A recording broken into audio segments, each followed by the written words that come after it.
आता मला फोन येत आहेत की पुणे स्तरावरच्या याद्या कधी लागणार. मी यापूर्वीही सांगितलं की याद्या लागतील असं मला वाटत नाही. ते सरळ सरळ पात्र घोषित पुणे स्तरावरल्या ज्या शाळा आणि कनिष्ठ महाविद्यालय व तुकड्या आहेत त्यांची नावं शिक्षणाधिकाऱ्यांना संबंधित कळवणार आहेत आणि शिक्षणाधिकारी ते आपल्याला कळवणार आहेत. पण जर तिथे यादी असेल तर बुधवारी ती देखील घेण्याचा प्रयत्न करतो.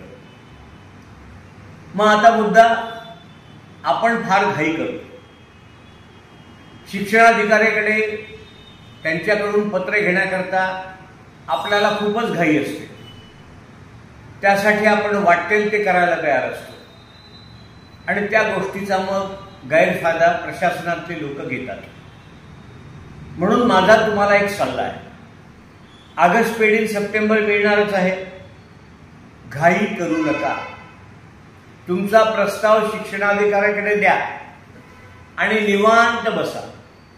15 दिवस उशिरा पत्र मिळाल्याने काय फरक पडणार आहे?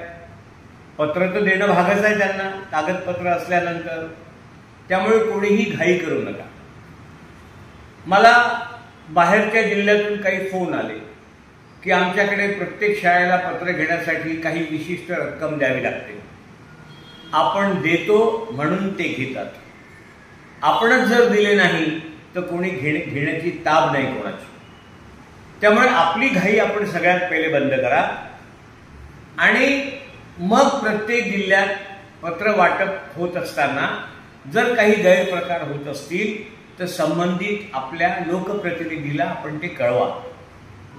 माझ्या 5 जिल्ह्यात अमरावती, यवतमाळ, वाशिम, अकोला, बुलढाणा या 5 जिल्ह्यात कुठलाही गैरप्रकार होणार नाही याची मी स्वतः काळजी घेईन.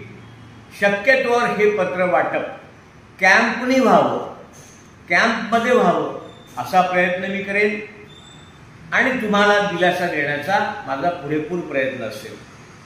बाकी ठिकाणी पण असं व्हावं यासाठी आपण आपल्या लोकप्रतिनिधींकडे आग्रह करा अशी माझी आपणास विनंती आहे. घाई करू नका. पत्र त्यांना देणंच आहे, त्यांना द्यावेच लागणार आहे. तुम्ही जर घाई केली नाही तर 8-15 दिवस उशिरा पण पत्र आपल्याला मिळतील. तुर्तास एवढेच, त्रुटीसाठी प्रयत्न करतोय.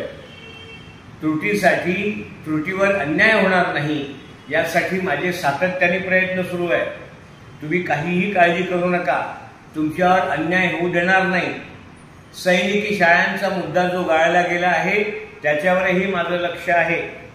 10 तारखेला म्हणजे 10 सप्टेंबरला हायकोर्टात एक तारीख आहे. त्या तारखेमध्ये सरकारला उत्तर मागितलं आहे. सरकारने ते उत्तर तात्काळ द्यावं म्हणून गुरुवारी मी मुंबईला आहे. कदाचित हायकोर्ट आपल्या बाजूने मोठा दिलासा देणारा निर्णय देऊ शकतं हे सैनिकी शाळांनी लक्षात घ्या.